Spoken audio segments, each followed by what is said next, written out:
Buenas a todos en este nuevo podcast, en este nuevo ratito de historia. Hoy nos vamos a ir a un castillo alemán. Y me diréis, bueno, pero este castillo alemán, ¿qué tiene de especial? Pues que es un castillo que tuvo múltiples usos, desde un psiquiátrico para gente adinerada hasta un campo de oficiales durante la Segunda Guerra Mundial. ¿De acuerdo? Hoy vamos a hablar del castillo de Colditz. Seguro que lo recordáis, sobre todo los más mayores, porque había juegos de mesa de este lugar, el castillo de Colditz, aparte de videojuegos, de series, de películas, ¿de acuerdo? Y seguro que lo recordáis porque era un juego muy entretenido de huir con los prisioneros, despistar a los guardias alemanes, en fin, muy entretenido. Este castillo de Colditz se encuentra entre Leipzig, Dresde y Chemnitz, en el estado federado, en la región alemana de Sajonia, en Alemania. En un principio, bueno, pues este castillo se construyó en el año 1046, en el siglo XI, ¿vale? Por parte de Enrique III, del Sacro Imperio Romano Germánico. Durante la Edad Media, el castillo jugó un importante papel como atalaya para los emperadores alemanes y sería un centro político y social muy importante.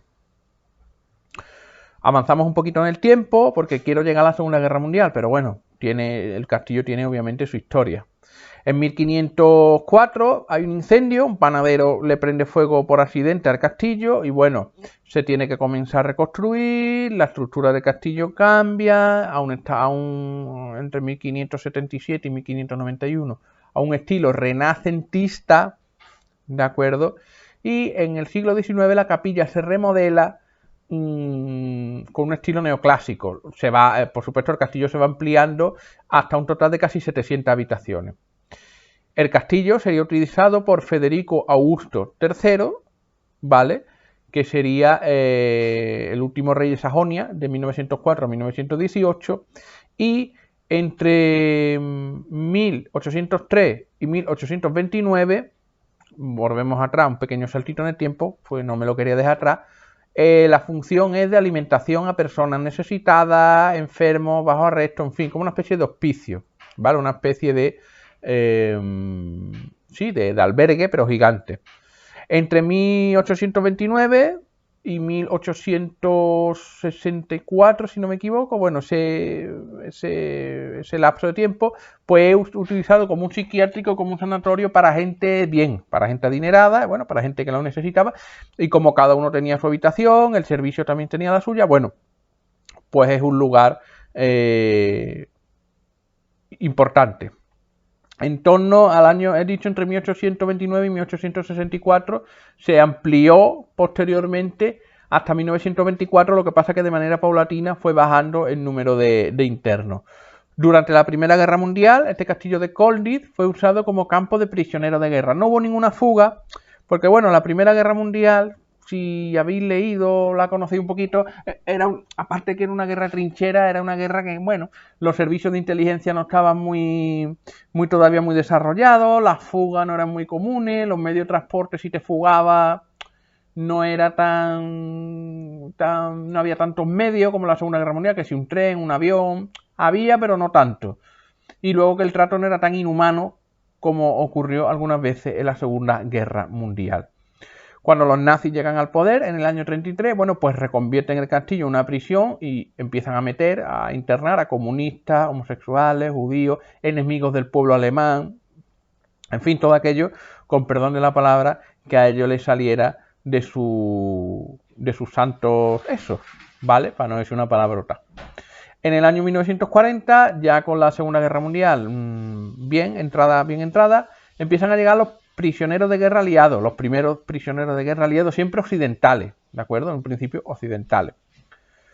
Damos un salto en el tiempo y el 16 de abril del 45 las tropas estadounidenses toman el control de la ciudad tras un par de días de combate y liberan el castillo. Cierto es, y ahora daremos un saltito atrás en el tiempo, que estaba en la zona de ocupación soviética, ¿vale? Que tras la conferencia de Yalta se convertiría esta región en la parte de la República Democrática Alemana. Los soviéticos transformaron el castillo en un campo prisionero para, bueno, ciudadanos locales, no comunistas, en fin, se volvieron las tornas, ¿vale? El castillo sería más tarde hogar para ancianos, además de una clínica psiquiátrica y un hospital. Vuelven a donde estaba, al estado que estaban, a su antiguo uso.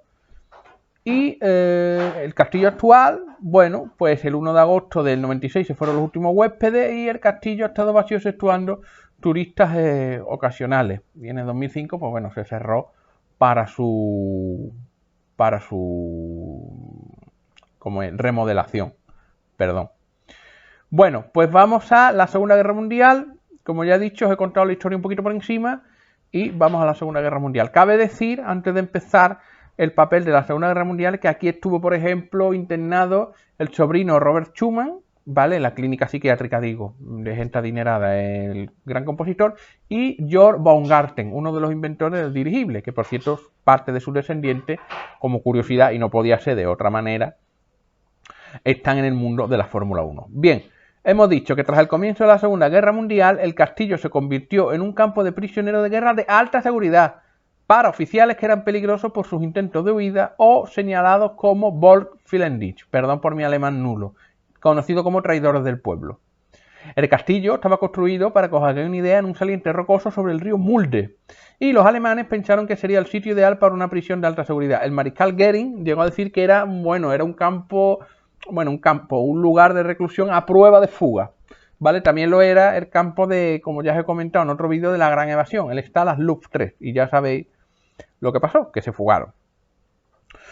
El patio externo del castillo, el más grande, era la comandancia, ¿vale? Tenía dos salidas y albergaba una guarnición alemana fuertemente armada y que estaba siempre fija en el lugar, para que se conocieran bien el sitio.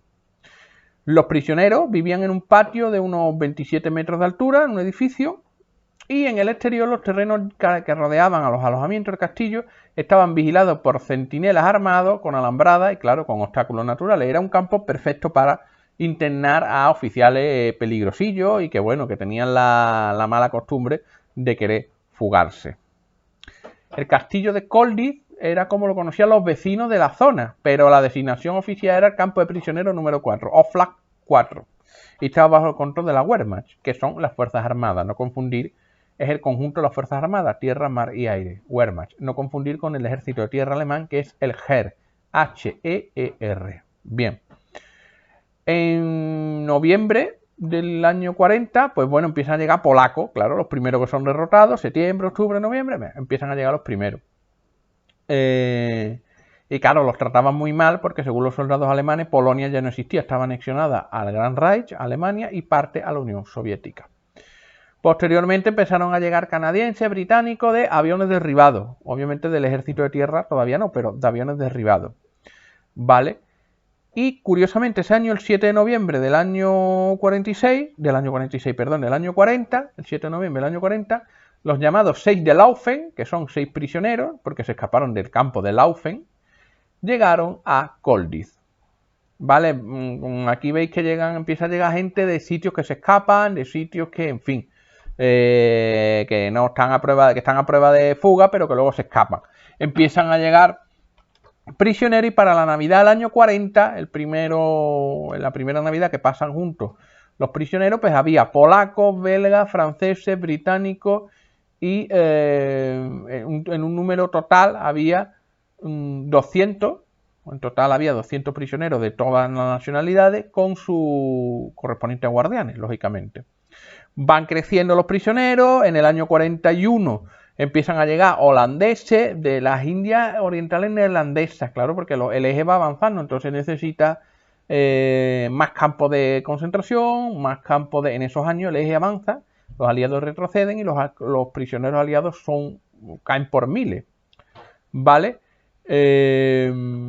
Algunos de los que intentaron fugarse, los holandeses también intentaron fugarse, utilizaron gabardina, utilizaron uniforme y comienzan a llegar también muchos franceses, ¿vale?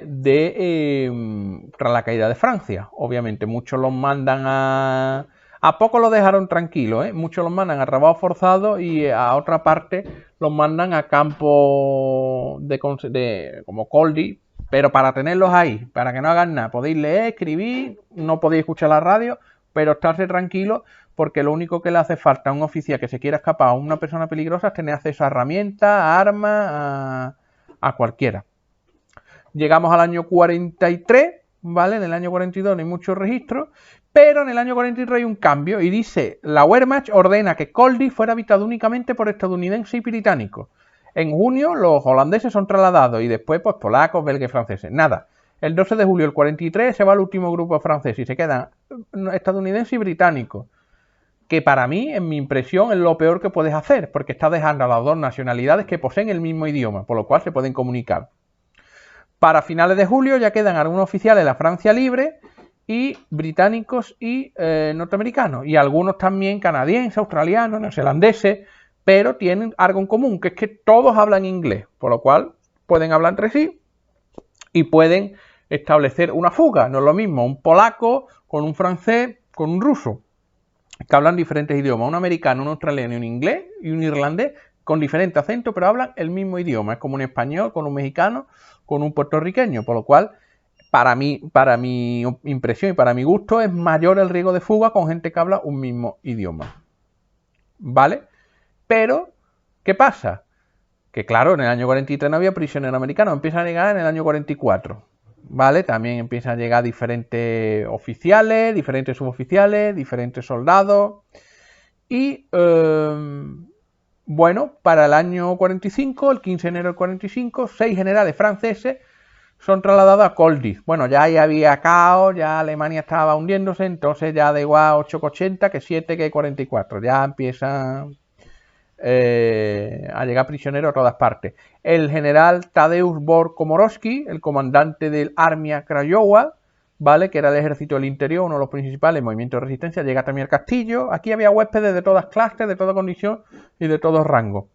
Y en marzo trajeron a 1.200 prisioneros franceses, ¿vale? Con otros 600 más que fueron cerrados en la ciudad. Ya los contingentes de presos eran por miles, los alemanes no sabían qué hacer, si matarlos, a dónde mandarlos, venga, para el castillo. ¿Vale? Entre los prisioneros famosos que había, bueno, pues estaba el as de la aviación Douglas Bader, ¿vale? Que era británico. Luego también estaba un sobrino Winston Churchill, que era periodista. De hecho, Adolf Hitler dijo que Gilles Romilly, debía ser tratado con cuidado, que es el sobrino de Churchill, cuidado, y que el comandante y el oficial de seguridad responderían de la seguridad de Romilly con sus vidas y que lo vigilaran, que tuvieran cuidado. Luego también estaba un sobrino de Jorge VI, que era un vizconde, un sobrino de la reina Isabel, sobrino de mariscales de campo, en fin, diferentes prisioneros, porque claro, aquí combatía todo el mundo, esto no es una guerra como la de ahora, ahí, bueno, la propia hija de Churchill y el propio hijo de Churchill ella estaba en baterías antiaéreas y él estaba en comando. Por lo cual todos colaboraban, incluso los hijos y las hijas de la nobleza se ensuciaban las manos en la fábrica de municiones porque sabía que si los nazis desembarcaban en el Reino Unido se les acababa a todo su vida y a todo el chollo. El 13 de abril del año 45, mientras los combates se acercan a la zona, los prisioneros son ocultados y protegidos, los llamados prominentes, ¿vale? Los importantes, y las SS tenían que tener cuidado de que no los mataran como rencor o como represalia, ¿vale? El castillo cae y bueno, como hemos dicho, pues la mayoría se salva de la muerte. Cabe decir que mantener el funcionamiento del castillo era algo muy difícil y que la guarnición del castillo era mayor que en otros campos prisioneros, lógicamente. En la Segunda Guerra Mundial, entre el 39 y el 45, más de 70 oficiales y soldados trabajaban a diario en una amplia variedad de puestos, rotando, así como la supervisión de los trabajos que hacían los prisioneros. Había también un amplio contingente de personal civil, ¿vale?, que vivía a los alrededores del castillo y que prestaba servicios, dentistas, médicos, carpinteros, electricistas, fontaneros, y algunos tenían un papel de supervisores, siendo miembros del partido nazi. También había observadores de la Cruz Roja, mientras otros estaban allí por ser familiares de los oficiales médicos del campo. En cuanto a la vida del campo, se siguió las convenciones de Ginebra a pie de la letra. Tuvieron mucha suerte de que se siguieran la convención de Ginebra, porque ya sabéis cómo trataban los alemanes en muchos casos a los prisioneros. les permitían, bueno, pues jugar a las cartas, al tenis. Había 2 radios con las que escuchaban de manera ilegal y clandestina cómo iba la guerra.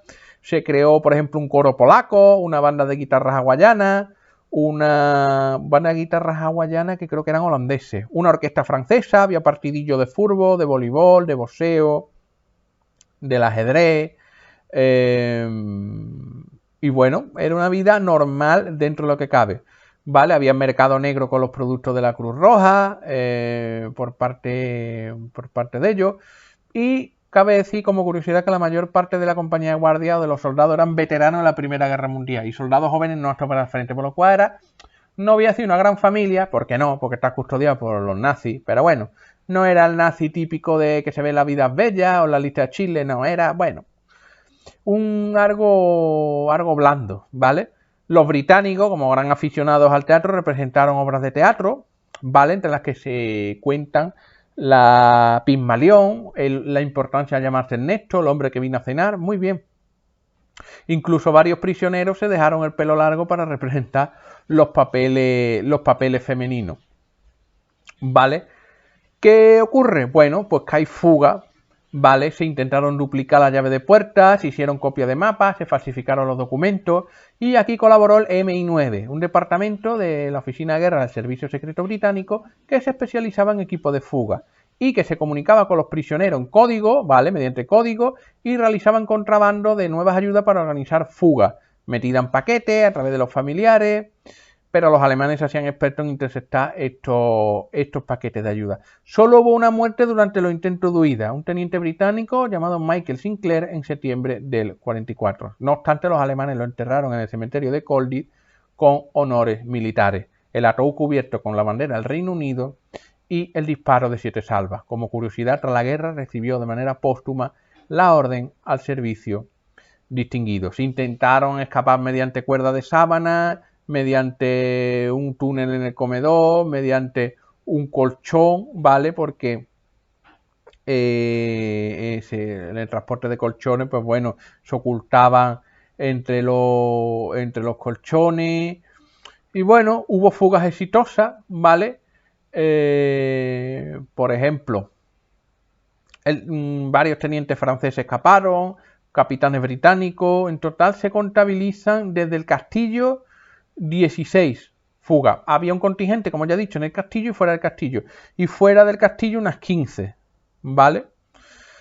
Por supuesto, en la cultura popular, pues bueno, hay una película que se llama La historia de Colditz, del año 55, dirigida por Will Hamilton, el que rodó varias películas de James Bond. Luego The Birdman, El hombre pájaro, en el 71, he dicho, la película del cine para la televisión. Una serie también británica. Luego tenemos también el juego de mesa, juegos de tablero llamado La fuga de Colditz del 73, en videojuegos, Comandos 2 y Prisioneros de Guerra también. Vale, y está bastante interesante. Así que bueno,